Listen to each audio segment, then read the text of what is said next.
ازاي تخس 10 كيلو في شهر؟ الحقيقة العلمية الصدمة اللي محدش بيقولها لك. من الآخر، يا ترى هل فعلا ينفع تخس 10 كيلو في شهر؟ وإيه اللي بيحصل في الجسم علميا لو عملت ده؟ جهز نفسك، في حقائق النهاردة يمكن ما تسمعهاش في أي مكان تاني. بجد يا داكي، ينفع الواحد يخس 10 كيلو في شهر واحد ولا ده شيء مستحيل؟ بص يا سيدي، هو ينفع، بس لازم تسأل سؤال أهم. 10 كيلو من إيه؟ هل هو دهون ولا مية ولا عضل؟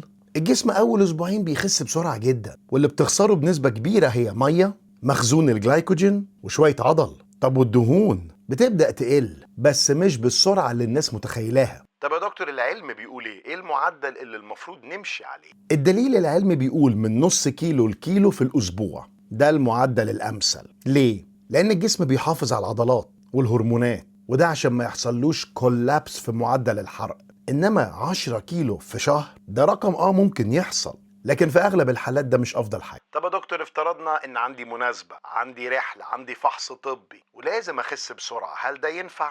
ينفع، بس لازم تشتغل بذكاء. مش هينفع تقول لي أقلل الأكل بس. هنلعب على 4 محاور علمية. نمرة 1، تقليل الكربوهيدرات، ده يساعد كمان في تقليل المية المخزونة. نمرة 2، زيادة في البروتين، ده بيحافظ على العضل. 3، هنعمل رفع النيت، وده اختصار كلمة Non-Exercise Activity Thermogenesis، اللي هو ببساطة النشاطات اليومية اللي انت بتعملها اللي مش بتتحسب لك رياضة. رايح اتمشى للشغل، شغل البيت، واقف بدل قاعد، كل دول بيتحسبوا لك من حرق السعرات، دول لازم يزدادوا. رابع حاجة، تنظيم النوم، وفي بعض الحالات ده أهم من الدايت نفسه. طب قول لنا بصراحة يا داك، الخسارة السريعة دي خطر ولا ممكن تكون آمنة؟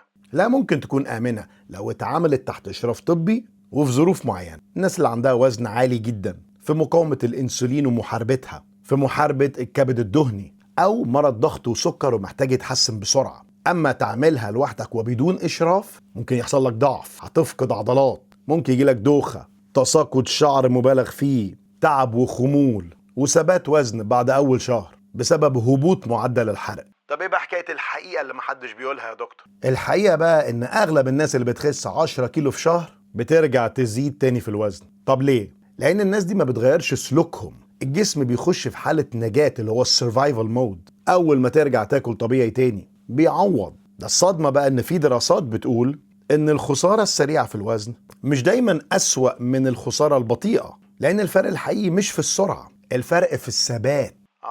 طب قول لي بقى يا دوك، اعمل ايه عشان اخس بسرعة وكمان عشان ما ارجعش اتخن تاني؟ هتمشي على 3 قواعد. هاي بروتين دايت، البروتين العالي في الغذاء، ده افضل ضمان انك تحافظ على العضل. نمرة 2، التمرين، هتلعب مقاومة 3 مرات في الاسبوع بأي شكل. نمرة 3، تزود الحرق اليومي، ابسط حاجة بالمشي، واحسبهم من 8000 ل 10000 خطوة في اليوم. لو عملت كده، فحتى لو خسيت بسرعة احتمال كبير تحافظ على الوزن الخفيف ده. طب قول لي يا دوك، في فعلا حالات زي دي بتجيلك اللي بيخسوا 10 كيلو في شهر؟